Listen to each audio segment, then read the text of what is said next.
Hello, in front of me I've got XIAOMI Redmi Note 9T. Today I'll show you how to set custom battery sound. So, firstly, make sure to download this app.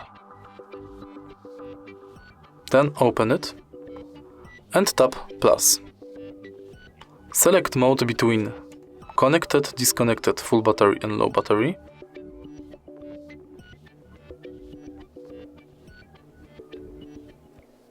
Then select sound source from audio file, ringtone and text to speech.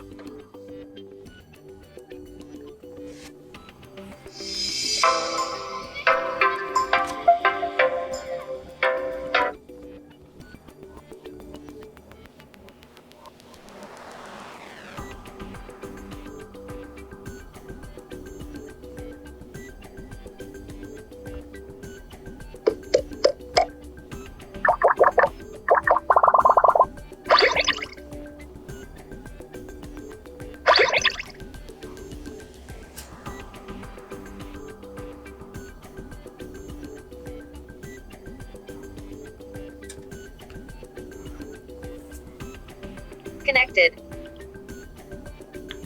Then name it and give it description. After all, save. And now we've got your new battery sound. If you find this video helpful, please leave like, comment and subscribe.